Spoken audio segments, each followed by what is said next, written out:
Hello, this is Matt on the Moon Lambo channel. I'm going to share two stories with you in this latest Moon Lambo Hot Jam, and the first one is the type of story that makes me roll my eyes just a little bit. Or maybe a lot, with lots of audible sighs.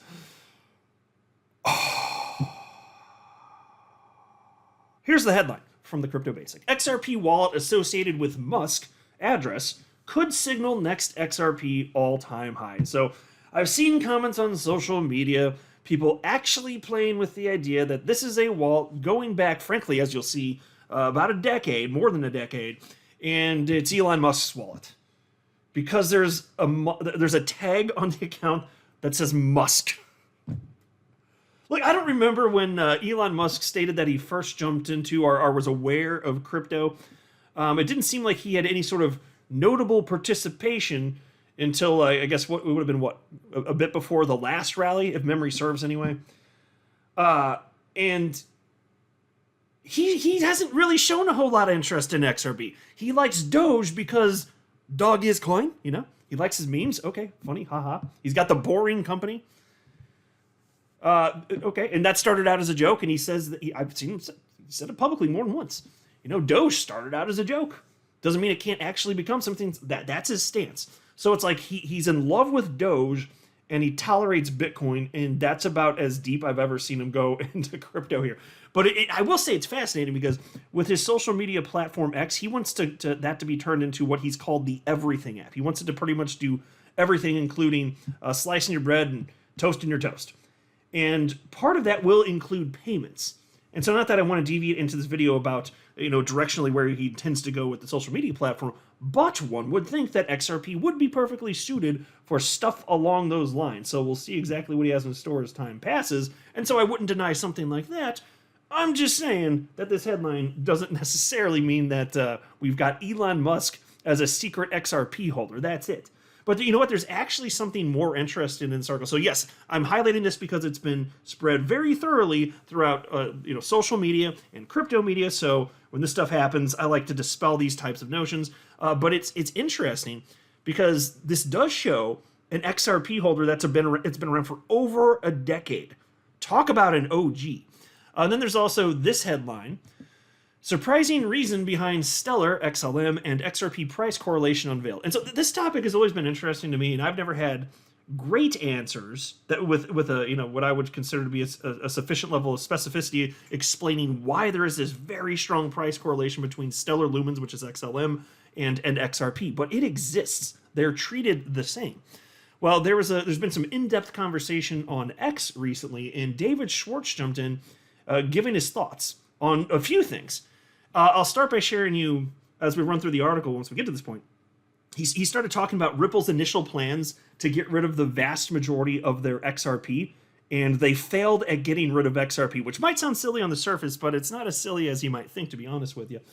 But then he gives his rationale for, speculation, let's call it, speculation as to why XRP and XLM match up very samey on charts. They are treated the same. But before going further, I do want to be clear, I do not have a financial background of any kind. I am not offering financial advice, and you definitely should not buy or sell anything because of anything I say or write. I'm just an enthusiast who enjoys making YouTube videos about crypto-related topics, but just as a hobby and just for fun. All right, so into this first piece to dispel the notion that it's reasonable to suppose that Elon Musk is secretly an XRP holder and has large quantities of XRP and has for like a decade. That's silly nonsense, I think, anyway. Anyway, piece reads as follows. An XRP liquidity tracking resource recently identified a smart wallet that it believes could help signal when XRP has reached its next all-time high price.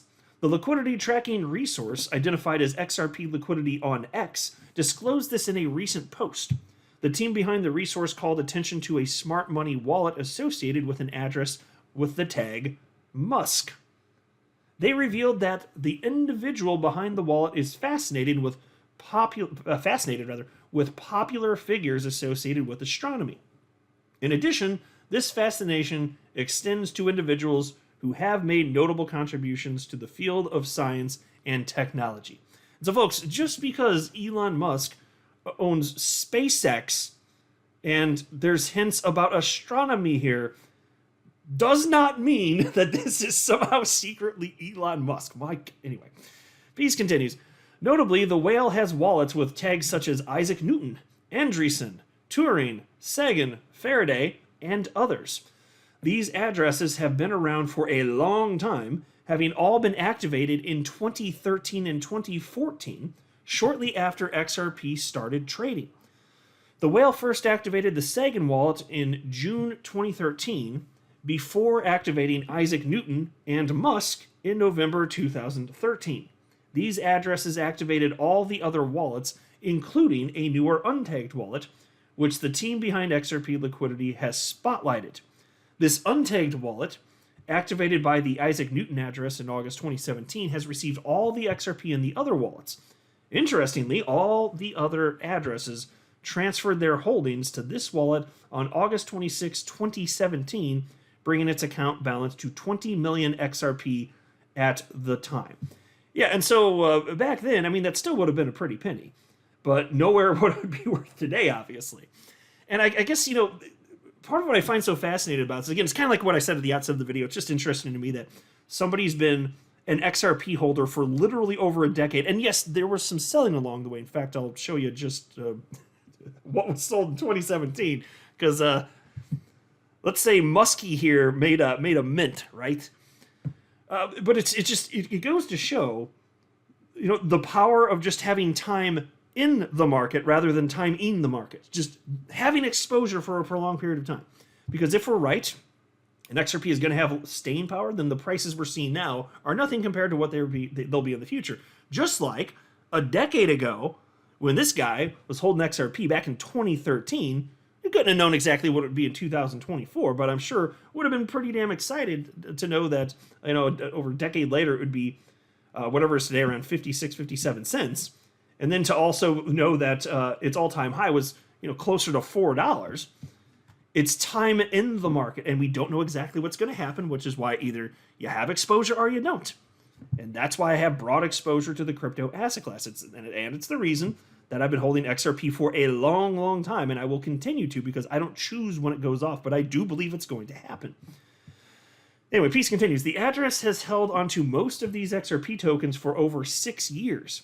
However, the XRP liquidity team identified that this wallet transferred a total of 2.99 million XRP to Bitstamp in December 2017, a few days before XRP clinched its all-time high of $3.31. Recall that XRP was already witnessing massive bullish momentum as of December 2017, riding on the uptrend that began on December 11th, 2017. The address in question moved 2.99 million XRP to Bitstamp on December 14th, 2017, across 3 equal transactions. So this individual recognized the opportunity, at least, and presumably made a pretty penny on this, but still has a ton of XRP. So I don't know who this is exactly, but it's rather fascinating, is it not? So, and it's just kind of funny to think, like, whatever amount of XRP we have right now, and even if you feel like you subjectively feel like you don't have quite as much as you'd really like to have, I have a feeling if you fast forward, say, another decade, people would be just having their minds blown knowing how much XRP you have right now. I mean, if we're right, and it's going to be way more in the future, yeah, it's the same stuff that you saw with Bitcoin.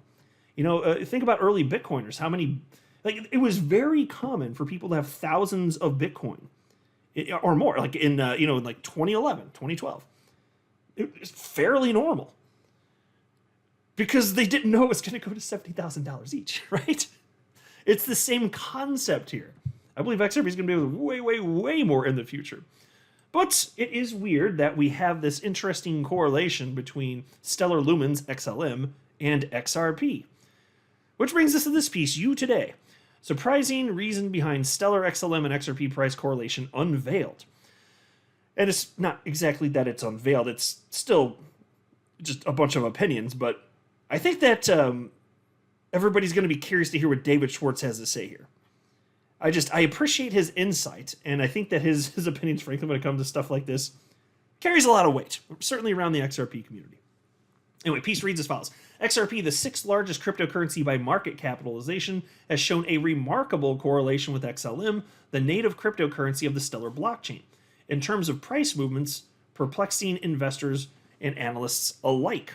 However, the specific explanation for this correlation remains unknown and has been the subject of much speculation and debate.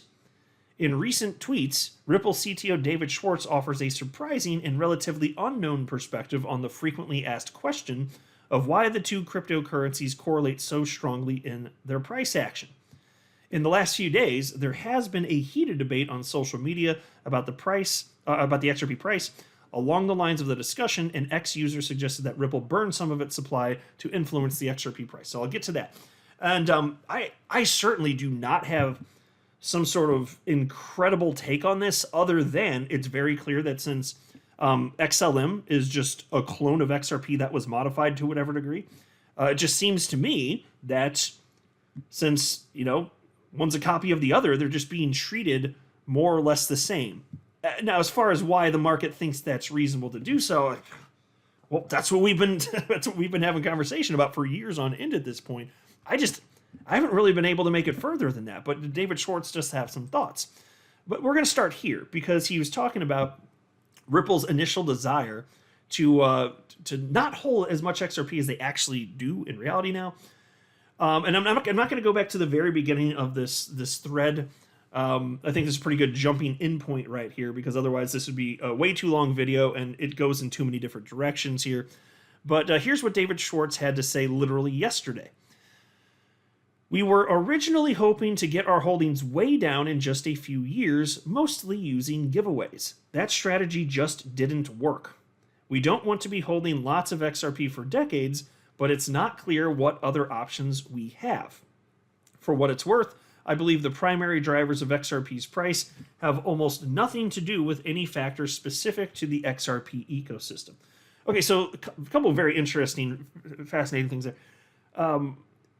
First of all, in case you're wondering, well, why couldn't you just give the XRP away? Why wouldn't that work? Well, as soon as XRP was trading on exchanges, if you dump that much XRP that quickly, it doesn't take a rocket scientist to figure out what happens. You crater the price of XRP, and in the early days of a cryptocurrency, that could be crippling. Had that been done, I mean, it's reasonable to suppose there's at least a possibility that XRP wouldn't have been adopted to the degree that it has been today, would be out of the top 10, because that's a crucial starting point. And we can't know for sure if that's the case, but it's certainly worth considering. And then as far as when he wrote here that the primary drivers of XRP's price have almost nothing to do with any factor specific to the XRP ecosystem, I think that's fair. So here's the way that I've been looking at it for years. You guys tell me what you think about this, but to me, it just seems obvious that the asset class moves in tandem. If Bitcoin's going up, probably, zoom out on a chart, it's going to look like XRP's moving up at a very similar point in time, along with every other crypto under the sun. So that's not because of XRP specifically, it's just doing that. So that's the most important driver, is broad crypto adoption. So I do think that's accurate. But I'd like to add something to that, which I do think is of substantial importance.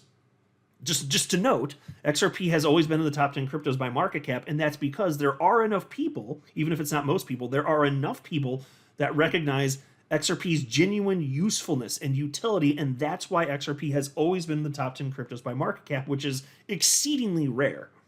So, yes, the real-world utility is a driver of XRP's actual price. But the biggest driver, I think David Schwartz is hitting the nail on the head. It just is the market moves in tandem.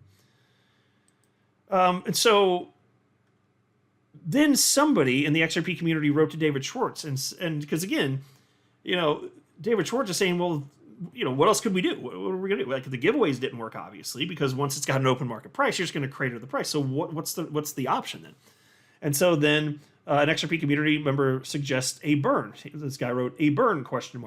How about burn unused escrow every month instead of locking it back up? It's released anyway, so no votes needed. And then David Schwartz wrote in response to that, if you're thinking that will have some positive impact on the price, I don't think there's any reason to believe that. Stellar's burn had no real effect, and XRP's price tracked XLM's through their burn. So what would the benefit of doing that be? Okay, so I have a couple thoughts on this. And first of all, I'm assuming that many of you are aware that Stellar, they did burn a bunch of their XLM. And I can't remember, how many years ago was that? It's been a while now, right? That didn't really do anything to help the price of XLM. Now, this really shouldn't be surprising. So there is a little bit more to it that I'd like to add that David Schwartz didn't mention here. But if you're talking about XLM that wasn't available on exchange, getting rid of XLM that wasn't in circulation in the first place isn't going to have an impact on the supply and demand dynamics of XLM. So that should be obvious. Of course, it's not going to move the price, other than the news breaking. If there's some sort of jostlation that there may have been, I actually don't recall because it's been so many years at this point. That's all you'd get, though. If there's some sort of excitement and frenzy, that's it.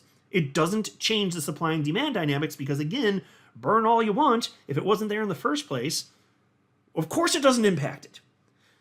But it is also fair to note, and this would be true for XRP if you burned a bunch of XRP right now, although the same would be true now. If you burn a bunch of XRP, and fine, maybe headlines get people excited, maybe the price goes up, maybe it doesn't. It's possible. But that would just be excitement. It wouldn't change the supply and demand dynamics because Ripple's escrowed XRP already isn't available. So if you get rid of XRP that today isn't available, it does nothing to change the bidding process on exchanges the world over. It literally changes nothing. What it would change, though, and this is fair to note, and I've mentioned this many times before, is if you understand that that would make it so that XRP never sees the light of day because it's literally burnt. Well, that's different than it being distributed over a span of decades. So even though it's true that Ripple selling their XRP doesn't in any sort of noticeable way move the price of XRP because it's a fraction of a percent in terms of global volume over any quarter that's been tracked, that is true.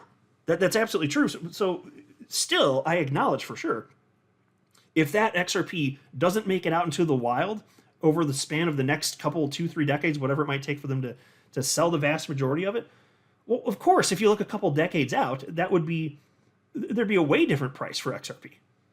I'm just saying that the price of XRP is not what it is because of Ripple quote-unquote dumping. That absolutely is not true because there are cryptocurrencies that have way greater inflation rates, as I've been highlighting recently, that have absolutely been rocking it off. So the real reason XRP's price isn't higher than it is because there isn't enough demand to make it higher than what it is right now.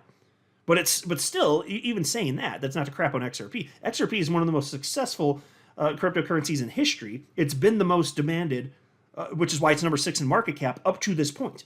So even if you want more demand right now, and in the short term there's been more demand for other cryptocurrencies resulting in greater multiplier effect, so what? Then we just get into this whole argument about you being upset because XRP isn't going when you want it to, like a little child or a little baby. That doesn't make any damn sense.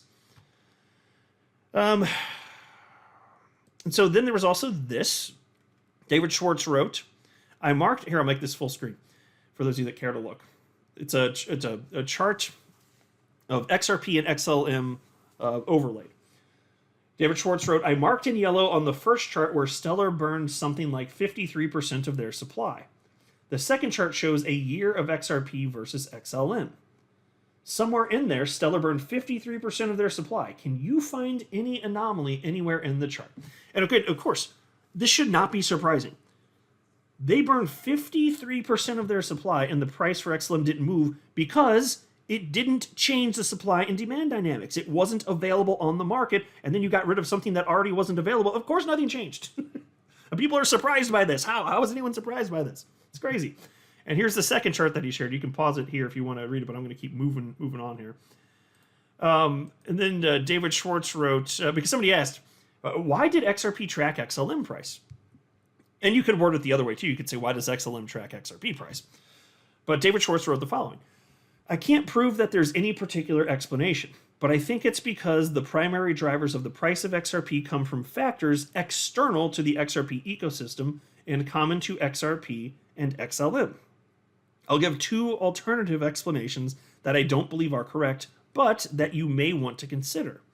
Number 1, XRP is bigger than XLM, and the market considers them somewhat comparable, so XRP drags XLM around somehow. Or number 2, some person or conspiracy of people are manipulating XRP and or XLM's price to make them track each other. Yeah, so he says he's not convinced that either of those are correct. I'm particularly not convinced that the second one is correct. But I don't know. I haven't seen a lot of great explanations or theories as to why there is this correlation other than for some reason market participants do view them very similarly because from a technological perspective, they're very samey. Still very different ecosystems, people building different stuff on these blockchains, but I don't have a better, after all these years, I still don't have a better answer than that. Like the market's doing what it's doing for a reason. But it's still weird too, because you could, I mean, like I've seen the argument also that, well, it's the same people holding XRP that are holding XLM, so, I mean, you'd expect them to treat, well, are you sure though? Because there's been some very XRP specific news as it pertains to the SEC v. Ripple lawsuit, and still there's this correlation. I don't get it. It is what it is. Look, I yield to you the floor. Feel free to hop on down in the comment sections and tell me what you think actually makes sense here and why this is happening. I'm still not... Maybe we'll never know for sure, because maybe there is no great way to actually know for sure. But clearly there's something to this idea that they're being treated the same, at least because one is a clone of the other. That seems pretty reasonable at this point, anyway. I'm not a financial advisor. You should not buy or sell anything because of anything I say or write. That would be a very, very, very bad idea. Until next time, to the moon, Lambo.